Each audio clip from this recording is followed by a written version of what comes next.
RTV, la que quieres. Nuestros invitados especiales de hoy son argentinos y se conocieron en un grupo musical con mucho humor e instrumentos extravagantes. Poco más hace falta para saber de quién hablamos. Quizás podríamos añadir que son siempre los más elegantes del escenario. Todo empezó con una opereta cómica, idea de Gerardo Massana. Actuaron por primera vez en 1967 y todavía tardarían 7 años en visitarnos.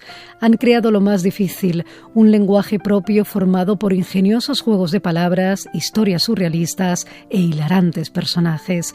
Pese a los duros baches que han tenido que afrontar, como el fallecimiento de Daniel Rabinovich y Marcos Mundstock, siguieron adelante.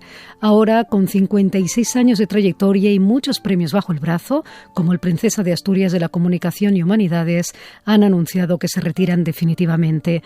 Nos dicen adiós con el espectáculo Más tropiezos de Mastro Piero. Damos la bienvenida a Jorge Marona y a Carlos López Pucho.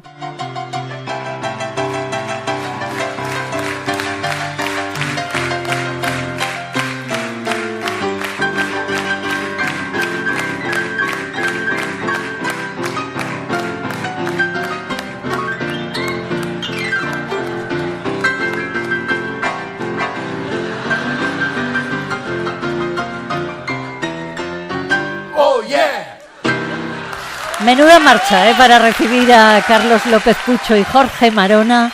Queridos Carlos, querido Jorge, muchísimas gracias. Gracias infinitas por estar aquí. Querida Pepa, es un placer, un gusto, un honor estar aquí contigo. No sé cómo hacer para daros las gracias, porque los sábados tienen doble función, a las 7 de la tarde y a las 10 de la noche, así que intuyo que tienen que descansar el doble. Pero no te preocupes, suspenderemos una función Bien, esta noche. Pues me parece una idea buenísima. Con tal de estar contigo. Oye, ¿qué os parece? ¿Hacemos un juego de asociación libre? Os digo, para empezar, jubilación. Cosa que hace la gente mayor. España, os podría decir España. Segundo hogar. Bueno, no vamos a hacer un juego de asociación libre porque eso lo dejamos para Mastro Piero. Pero os confieso que esta entrevista hoy a mí me va a costar porque me habría encantado hablar de vuestro nuevo espectáculo. ¿Y por qué no vas a hacerlo? No, voy a hablar de vuestro nuevo y último espectáculo. Y el último, o sea, me sobra lo del último a mí. ¿No? Es un poco más duro. Es un poco más duro. Es un poco más duro. Ya sabes todas las razones y cómo fue el proceso por el cual llegamos a eso. Pero por el momento estamos tratando de no pensar realmente no que es el último, en pensar en la alegría que nos dio. Ya, de hecho, a ver, todo se acaba. Lo bueno se acaba antes, o parece que se acabe antes, porque uno desearía que no se acabara nunca. Y eso es lo que pasa con vosotros. Pero Lelutier, como decía Maricruz al presentaros, ha tenido una trayectoria de más de 56 años, que son muchos. Yo supongo que ni vosotros podíais imaginar algo así. O sea, ¿cuántas veces habéis pensado a lo largo de este medio siglo largo que la cosa no iba a continuar? Muchas veces, y siempre fue una sorpresa que continuase. De hecho, fue una sorpresa que se convirtiera en algo tan querido, tan popular, y que fuera creciendo, te diría, contra nuestra voluntad, o por lo menos sin haberlo previsto de ninguna manera. Así que siempre fue una gran sorpresa de Lelutier, que nos costó mucho trabajo. Era una sorpresa que veladamente y sin enrojecer hacíamos esfuerzo para que siguiera aumentando. Yeah. Y en España en particular, la sorpresa fue en el 74, la primera vez que vinimos a esta casa a una entrevista. Sí. Y esa temporada, que estaba prevista bastante holgada, de varias semanas, fue más floja de lo previsto. Venía menos gente, algunos lo disfrutaron, pero mucha gente no sabía, no entendía muy bien qué era esto del Lelutier. Y supusimos que ya no volveríamos, claro, porque el empresario nuestro se arruinó, tuvo que vender su coche. Pobrecillo. Y dijimos, bueno, ya, qué pena, no funcionó. Pero retomamos en el 81, creo, y fue un éxito increíble. Y por insistencia, por tenacidad de este mismo empresario, que era Pepe Caturla, que después fue un gran amigo nuestro, y realmente resurgió de sus cenizas y con sus convicciones, y volvió a traernos a España, bueno, y fue un éxito, y un crecimiento ahí inesperado absolutamente. Y pudo recuperar el coche. Sí, o comprarse creemos que uno más grande. Compró uno mejor. Sí. Sí, es cierto, compré uno, nos consta Sí, que tenía uno no mucho dijimos mejor. la marca, sí. Bueno, yo recuerdo haber visitado contigo, Jorge, el lugar donde comenzó a gestarse todo a mediados de los 60 y en la Facultad de Ingeniería de la Universidad de Buenos Aires, donde Gerardo Massana creó I Musicisti, que en 1967 se transformó en Lelutier. Era una idea muy loca esa, muy loca la que tuvo Gerardo. ¿Por qué os subisteis a ese barco cuando erais solo unos jovencitos, unos adolescentes? ¿Qué esperabais de esta aventura? Era muy divertido, era una gran creación inesperada de Gerardo y nos fuimos agregando con mucho entusiasmo todos, sin pensar nada más que en el día de la fiesta para la que estaba prevista esta presentación con obras de Gerardo también, que él compuso especialmente para los instrumentos informales.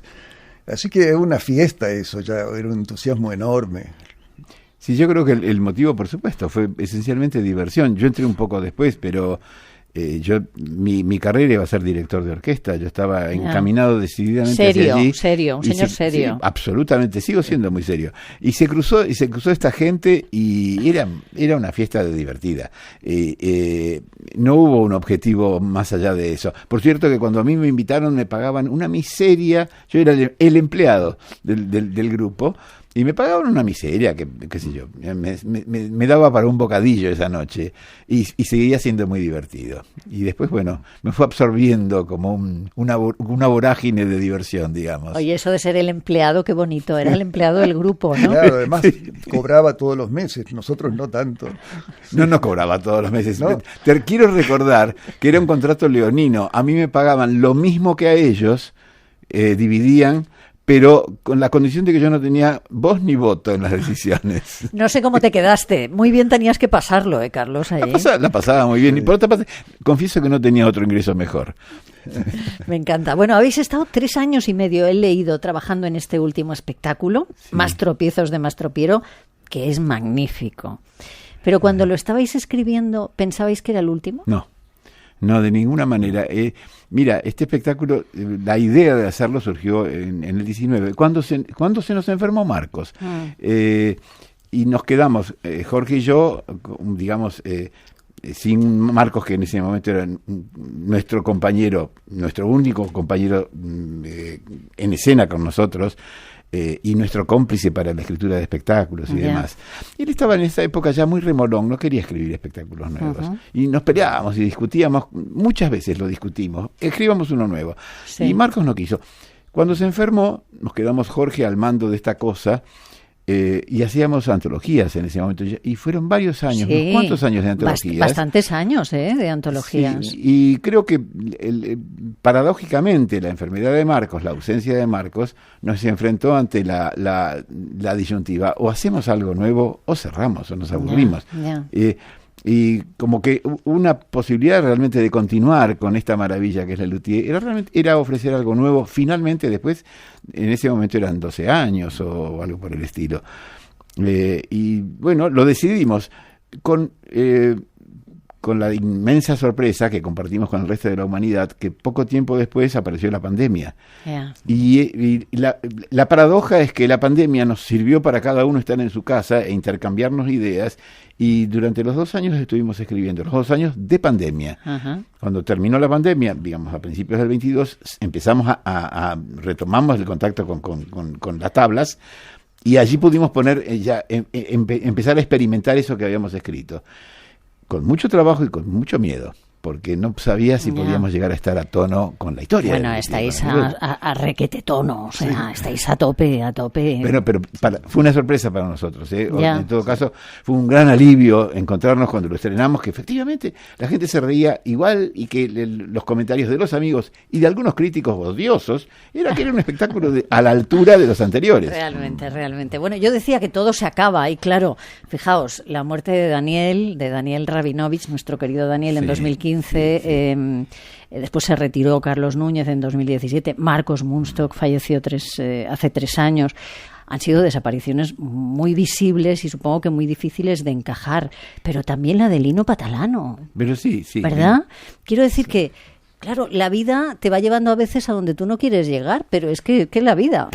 Así es, esto funciona así. Así que sí, creo que un poco eso responde a tu pregunta velada de si cuando lo escribimos pensábamos en el retiro. No, pero efectivamente, todas estas desapariciones, toda esta orfandad, por último la desaparición de Lino, que tal vez nuestros escuchantes lo conocen menos, pero fue nuestro empresario de los muchos años y era nuestro socio al final y era el que sostenía la organización empresaria, digamos, de esto, que es una pequeña empresa, pero lo es. Oye, vamos a hablar del espectáculo, que para esto hemos venido, ¿no? No sé, hemos venido a hablar del espectáculo. Tal vamos vez a hablar. Tú tengas algo que decir del espectáculo. Bueno, es que yo me reí muchísimo. Vamos a hablar de Más tropiezos de Mastropiero, que habéis escrito vosotros dos, ya sin vuestros veteranos compañeros y encima con una pandemia, como decíais. O sea, la cosa se ha complicado. Bueno, es la demostración de que el humor que habéis creado siempre, no solo ahora, sino siempre, es un humor peculiar, personal, sólido, indestructible, diría yo. Porque este espectáculo se podrá ver en grabaciones dentro de 50 años y la gente se seguirá riendo. Para este espectáculo habéis contado también con aportaciones de los nuevos miembros del grupo, de los jovencitos, que podríamos decir. Sí, en realidad lo que hicimos fue explotar las posibilidades que los jovencitos tenían. Es que tienen muchas posibilidades, ¿eh? Las tienen, por supuesto. Sí. En los ensayos, ya en el trabajo de armar el espectáculo, nosotros ya conocíamos esas cosas ocultas que tenían. Imagínate, Roberto Antier, en Argentina es conocido como un muy buen actor, maestro de actores, director y demás. Nunca había tocado el piano en público, pero nosotros sabíamos que tocaba el piano. Pero toca muy bien. Y de pronto en el espectáculo es una explosión sorprendente. Total. Que ese hombre que es el entrevistador culto, de pronto se pone a tocar el piano, ¿no? Y muy bien. Y Tomás Mayer-Wolf, cómo toca el piano y cómo canta Martín O'Connor y cómo toca tantas cosas Tato Turano. Sí. Que yo le vi tocar el saxo el otro día, digo, pero este toca todo, ¿no? Sí. Es una maravilla, gran músico. Son maravillosos. Así es. Bueno, este espectáculo parece ideal para redondear vuestra carrera porque se centra en ese personaje que tanto juego os ha dado y que tanto queremos los que os seguimos, ¿no?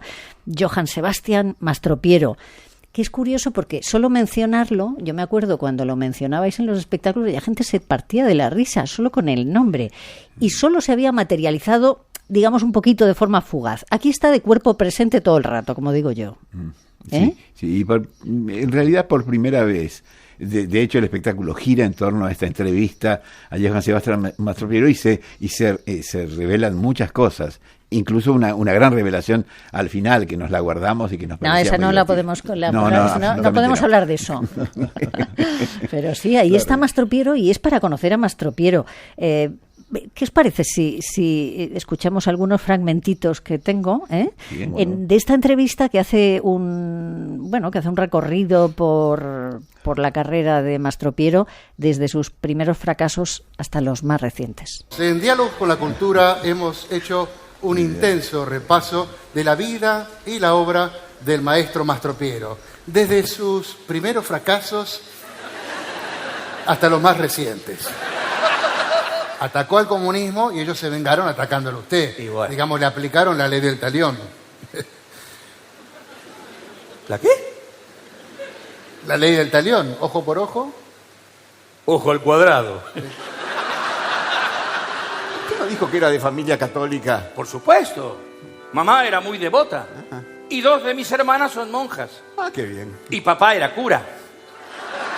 Dedicarle este programa a mi madre, que fue la que me inició en la música. Le debo todo lo que soy. Bueno, por suerte no le debe mucho. Usted también, maestro. Usted es una persona muy conocida en muchos países del mundo. ¿No está conforme con lo logrado? No sé. A veces pienso que no he recibido el reconocimiento que merezco. Eso es verdad. Recibió mucho más. El doctor Alberto Ortega se lo acusó de vendepatria. Ah, mentiras políticas. Mire, durante su gobierno, el doctor Ortega no solo no vendió nada de la patria, sino que compró todo lo que pudo. Hace muy poco, en Italia, rechazaron una ópera que me habían encargado en homenaje al bicentenario del nacimiento de Verdi. Y no les gustó. ¿Cómo la llamó? Happy Verdi.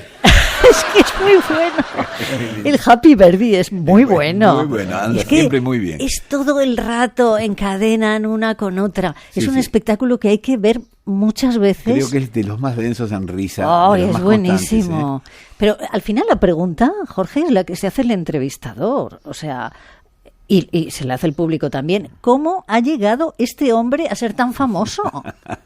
Claro, es muy, muy extraño porque moralmente es un ser muy, muy despreciable, ¿no? Un tipo envidioso que plagia a los compositores. Bueno, a pesar de eso, la gente lo quiere mucho por sus obras, supongo, ¿no? Porque es al fin un personaje simpático. No, la gente lo quiere mucho gracias a vosotros, nada más.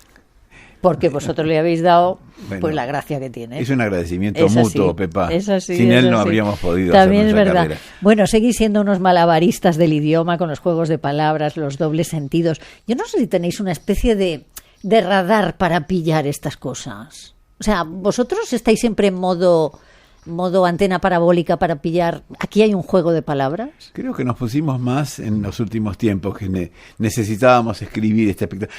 Gran parte de eso lo cubría Marcos normalmente.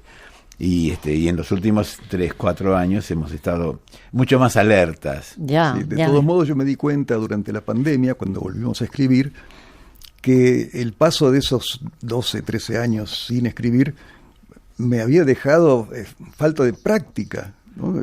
Tuve que soltar la mano porque Claro. cada pieza me costaba mucho trabajo, más que antes. Ya. Bueno, y aprovecháis también para repartir algunas collejitas. Agradecemos la presencia de personalidades de todo el mundo. El arte no respeta fronteras.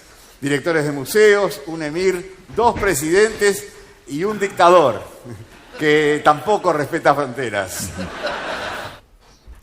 Es que está muy bien. O sea, ahí dais una colleja, dais mucha...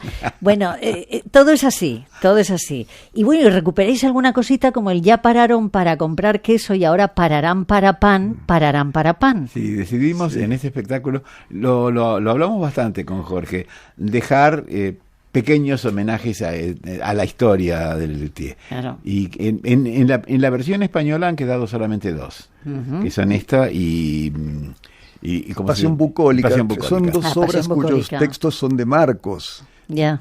Y los dos muy festejados, Son entonces fantásticos. lo tenemos con nosotros en todas las funciones. Habéis introducido un número sobre el pensamiento inclusivo, no el lenguaje, el pensamiento inclusivo que no tiene desperdicio. O sea, apuntaos una matrícula de honor por este Ay, número. gracias. A mí me gusta mucho, me gusta especialmente. Me fascina la idea de ese pobre general al cual le bajan las instrucciones de cómo tiene que adaptarse a la nueva modernidad y al nuevo modo de pensar y de expresarse, que es un problema que tenemos muchos, Sí. los políticos sobre todo. Sobre ¿no? todo, Que sobre tienen- todo. que tienen que ser inclusivos. Y ese pobre general, acostumbrado a años de hablar de mis hombres, tiene que de pronto empezar a hablar de mis hombres y mis mujeres, lo cual también es una incorrección. Pues sí. Es cierto. Bueno, otro de los protagonistas del espectáculo es el adjetivo maniqueo. Cuidado, quédense ustedes con maniqueo. Y hay una protagonista que es Doris Day.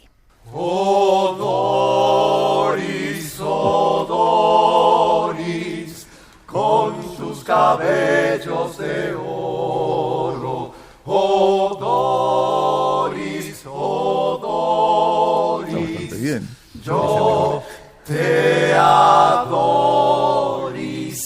Es que qué graciosísimo. No sé cómo inventáis estas cosas. Yo lo veo y digo, fíjate si estaba ahí el juego, de juego de palabras estaba ahí, pero verlo es muy complicado. Bueno, sabemos que Mastropiero toca todas las teclas, como decimos aquí. O sea, cultiva todos los estilos, desde los boleros a los villancicos, pero ahora también cultiva el cha-cha-cha.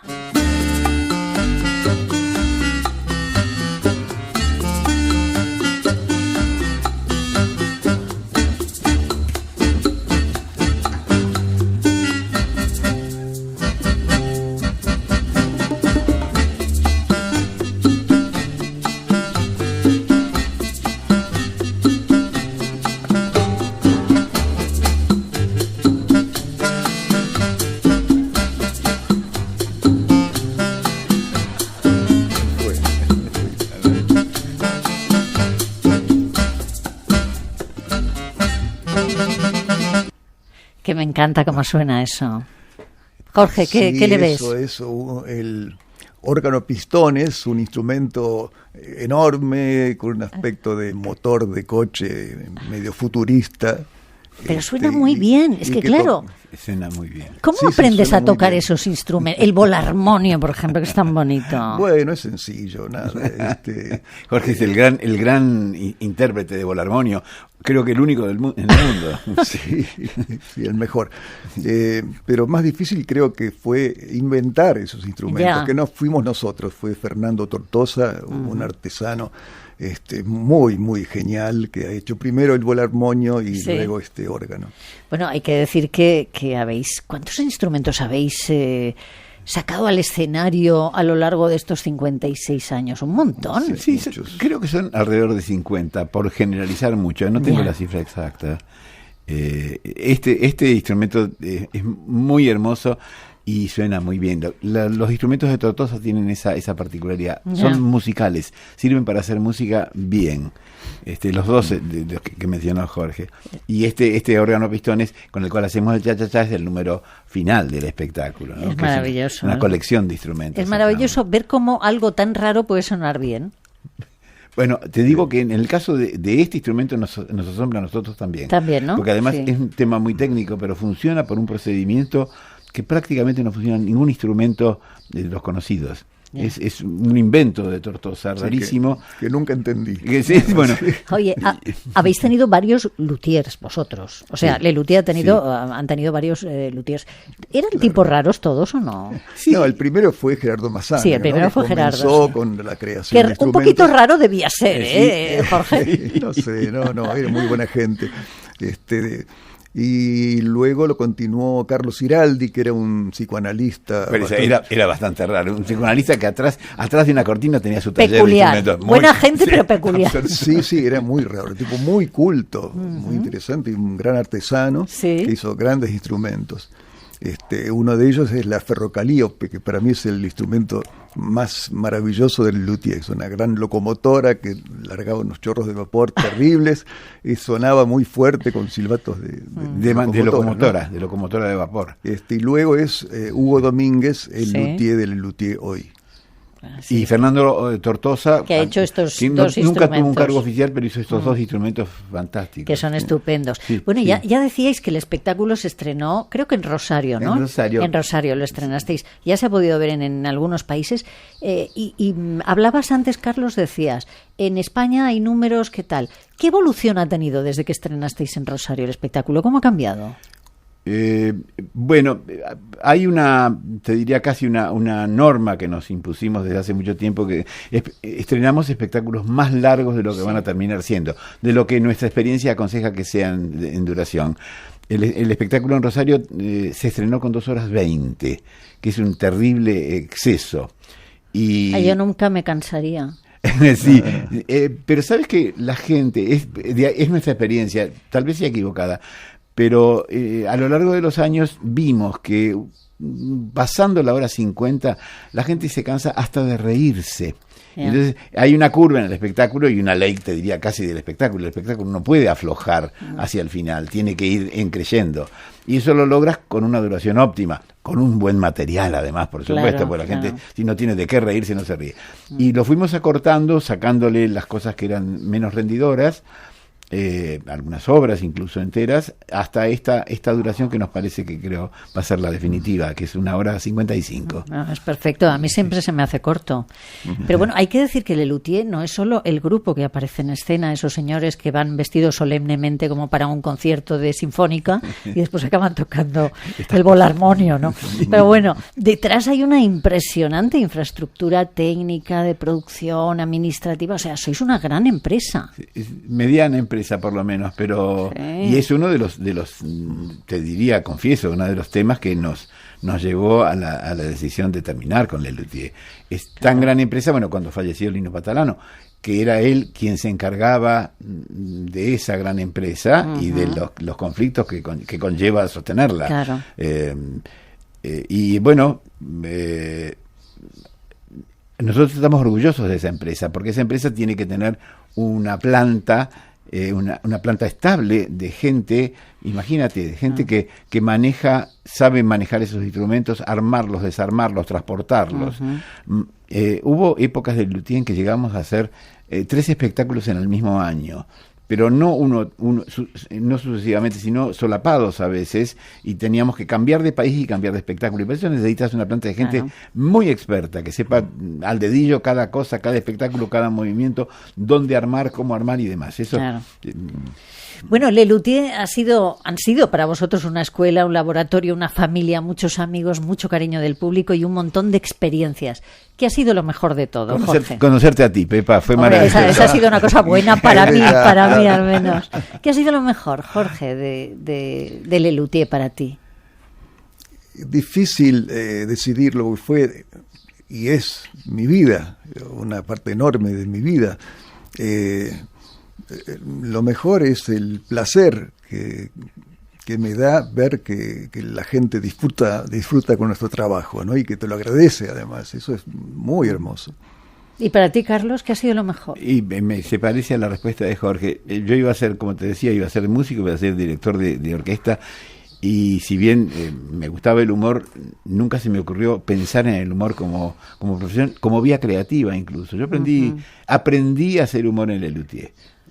Creo que Marcos fue un gran inspirador en ese sentido, ¿no? Para todos, me parece. Y yo no podría haber escrito Más tropiezos de Mastropiero cuando entré a Les Luthiers, ni mucho menos. Bueno, Más tropiezos de Mastropiero, el nuevo y último espectáculo de Les Luthiers hasta el 25 de junio en el Gran Teatro CaixaBank, Príncipe Pío de Madrid. No se lo pueden perder. Después Sevilla, los días 27 y 28 de junio. Nerja, 30 de junio y 1 de julio. Barcelona, en el Fórum, que iré otra vez. 4, 5 y 6 de julio. Yo voy a verlo hasta el último minuto.